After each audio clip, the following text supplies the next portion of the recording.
आदाब दोस्तों, मैं आपके साथ जफर सिद्दीकी। आप देख रहे हैं द लाइक इंडिया। दोस्तों, ममता बनर्जी जिस तरीके से लगातार सुर्खियों में है और ममता बनर्जी सीधा अपना काफिला लेकर दिल्ली पहुंच चुकी है। कुछ दिनों पहले जिस तरीके से ममता बनर्जी का एक डेलीगेशन, उनके भतीजे अभिषेक बनर्जी जो कि महासचिव है टीएमसी के, वो जब दिल्ली आए थे तब भी हलचल मच गई थी। लेकिन इसी तरीके से ममता बनर्जी पिछले 3 दिन से दिल्ली में है और ममता बनर्जी इस बार सीधा अपनी टगार पर, अपने निशाने पर अगर किसी को लेकर बैठी है तो उसका नाम है मुख्य चुनाव आयोग गणेश कुमार।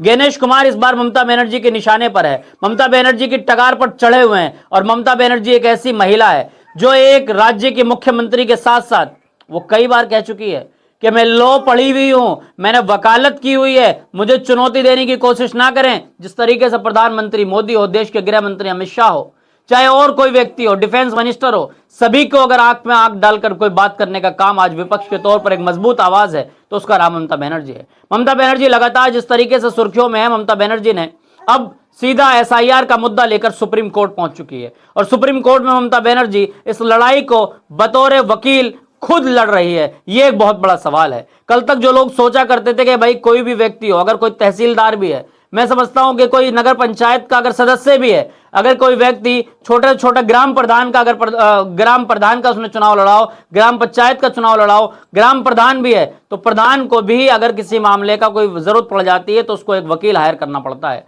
और अगर कोई किसी राज्य का मुख्यमंत्री हो तो उसको कपिल सिब्बल जैसे बड़े वकील की जरूरत पड़ती है। लेकिन ममता बनर्जी इन तमाम वकीलों की दीवार को गिराकर खुद काला कोट डाला और सीधा पहुंच गई सुप्रीम कोर्ट। और सुप्रीम कोर्ट में एसआईआर के मुद्दे को लेकर सीधा चुनौती दे डाली। किसको? गणेश कुमार को। साथियों, खबर की हेडलाइंस क्या है? आज तक की खबर छापी है कि एसआईआर पर सुप्रीम कोर्ट फाइट। वकील ममता बनर्जी आज सुप्रीम कोर्ट में सुनवाई में खुद रहेगी मौजूद। वकील ममता बनर्जी, यह एक बहुत बड़ा सवाल है कि ममता बनर्जी क्या खुद एक वकील है? आज तक जो छुपा हुआ था, यानी कि मैं इसके समझ सकता हूं कि इतिहास में एक पहला कोई मुख्यमंत्री ऐसा होगा जो खुद काला कोट पहनकर देश के सबसे बड़े न्यायालय सुप्रीम कोर्ट के अंदर पहुंच जाए, सुप्रीम कोर्ट को चुनौती दे डाले, सुप्रीम कोर्ट के अंदर सीधा पहुंचकर मुख्य चुनाव आयोग को चुनौती, गणेश कुमार को, सीईसी को चुनौती देना, यह अपने आप में बहुत बड़ी बात है। साथियों, मामला क्या है? मामला है पश्चिम बंगाल के मुख्यमंत्री ममता बनर्जी मतदाता सूची के सुधार एसआईआर की प्रक्रिया के खिलाफ बुधवार को सुप्रीम कोर्ट में पेश हो सकती है। यह खबर कल ही छप गई थी। उन्होंने 1.25 करोड़ मतदाताओं के नाम को लेकर जो है वो सवाल उठाया, मताधिकार छीनने का आरोप लगाया कि मत अधिकार छीने जा रहे हैं लोगों के। इसी को एनडीटीवी ने अपने एक्स पर एनडीटीवी ने भी इस खबर को छापा, लिखा है कि सुप्रीम कोर्ट में एसआईआर पर सुनवाई के दौरान ममता बनर्जी दलील देती रही। दलील कहा, बंगाल को टारगेट किया जा रहा है, इसमें असम को क्यों नहीं। इस तरह की तमाम खबरें हम आपको दिखाई रहे हैं। लेकिन साथियों, ममता बनर्जी का जो मामला है इस बार कुछ अलग थलग नजर आ रहा है। ममता बनर्जी को हराने के लिए जिस तरीके से पूरी भाजपा की तमाम आईटी सेल हो, चाहे भाजपा के तमाम लीडर हो, तमाम अफसरान हो, इस बार पूरा मूड बनाए बैठे हैं कि ममता बनर्जी को किस तरीके से टक्कर देनी है, ममता बनर्जी से आगे लड़ाई किस तरीके से करनी है और क्या वजह बनेगी कि ममता बनर्जी को उस राज्य से हराया जाना चाहिए। लेकिन ममता बनर्जी लगातार इनकी आंख में आंख डाल के बात करने का काम कर रही है। इसी पर एक्स पर पोस्ट लिखा है नरगिस बानो ने, अपने एक्स पर लिखा नरगिस बानो ने कहा, आज 4 फरवरी 2026 को भारत के इतिहास में ऐसा दिन रहेगा जब पश्चिम बंगाल के मुख्यमंत्री ममता बनर्जी खुद सुप्रीम कोर्ट में एसआईआर के खिलाफ वकील बनकर दलील देती नजर आएगी। ममता बनर्जी, तुम संघर्ष करो, पूरा देश तुम्हारे साथ है। इस तरह की बातें कही जा रही है और ममता बनर्जी इसमें जो है अपने हाथ में एक फाइल लेकर, एसआईआर की फाइल लेकर सीधा सुप्रीम कोर्ट के सीजेआई के सामने फाइट करती नजर आ रही है। ममता बनर्जी की एक तस्वीर और वायरल हो रही है जो सुप्रीम कोर्ट के सामने काला कोट डालकर ममता बनर्जी जाती नजर आई है। लेकिन साथियों, खबर यह है कि लीगल एडवाइजर अपने एक्स पर पोस्ट करते हैं कि ममता का नाम सुनकर फ्लावर समझे हो क्या, फायर है ये। ममता बनर्जी को उन चुनिंदा नेताओं में से नरेंद्र मोदी, अमित शाह को सीधी टक्कर लेती है और बिना डरे खरी खोटी भी सुना देती है। इस बार उनके निशाने पर चुनाव आयोग गणेश कुमार। ममता के आरोप है कि एसआईआर के नाम पर बंगाल में बड़ी संख्या में मतदाताओं के वोट काटे जा रहे हैं, लेकिन लोकतंत्र के लिए खतरनाक है। गणेश कुमार को हिदायत देते हुए ममता ने कहा कि आपका हाल धनखड़ जैसा हाल होगा। करीब 2 करोड़ लोगों के नाम वोटर लिस्ट से हटाए गए हैं और मैं दिल्ली में लाखों लोगों को ला सकती हूँ। आज ममता बनर्जी एसआईआर के खिलाफ सुप्रीम कोर्ट में अपना पक्ष रखेगी और सीधा सिस्टम को चुनौती दे रही है, जिस पर सवाल उठ रहे हैं। साथियों, जिस तरीके से ममता बनर्जी लगातार ये कह रही है कि पश्चिम बंगाल के अंदर जो वोट काटे जा रहे हैं, अगर आप चाहते हो तो मैं लाखों लोगों को दिल्ली ला सकती हूं, ये ममता बनर्जी की चुनौती है। ममता बनर्जी किस तरीके से जो है आज सुप्रीम कोर्ट पहुंची है, ये एक बहुत बड़ा मामला है। सुप्रीम कोर्ट जो ममता बनर्जी पहुंची है, उससे पहले जो रास्ते में जाते हुए एक तस्वीर साझा किसी ने की है।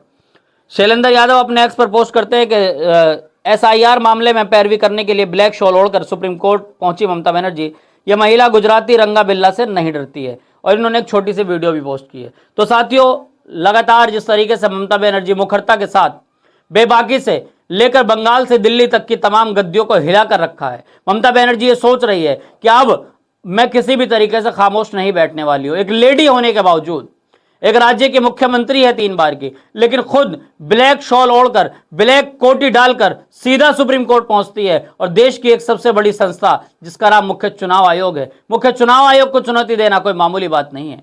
बड़ी बड़ी पार्टियां, मैं समझता हूं कि कांग्रेस को देखिए, कांग्रेस अपने बड़े वकील एडवोकेट कपिल सिब्बल को हायर करते हैं, तो कहीं सलमान खुर्शीद उनके मामले को देखते हैं, लेकिन ममता बनर्जी ने किसी की जरूरत नहीं समझी और खुद काला कोट पहनकर जो है वो सुप्रीम कोर्ट पहुंच गई। सुप्रीम कोर्ट में ये मामला अधीन है। सुप्रीम कोर्ट किस तरीके की कार्रवाई करेगा, ममता बनर्जी को किस तरीके से उसमें राहत मिलेगी, क्या ममता बनर्जी अपना केस खुद लड़कर क्या भारत का इतिहास रचेगी, ये भी सवाल है।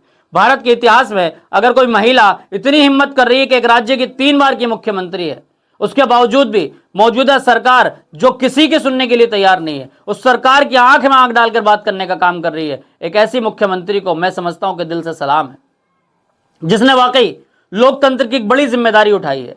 जो काम तमाम विपक्षी दलों का था, यानी कि मैं समझता हूं कि भारत की एक बड़ी पार्टी है जिसका नाम कांग्रेस है, कांग्रेस ने आखिर इस तरीके आज तक हिम्मत नहीं जुटाई है, लेकिन इससे ज्यादा कहीं ना कहीं हिम्मत जुटा रही है ममता बनर्जी।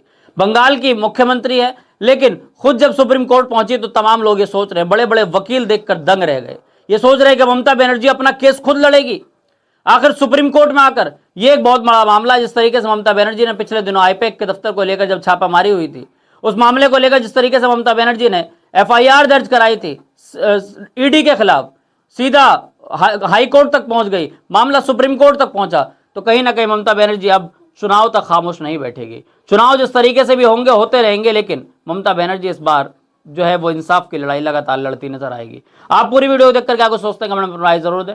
फिर मिलूंगा किसी वीडियो के साथ, देखते रहिए द लाइक इंडिया।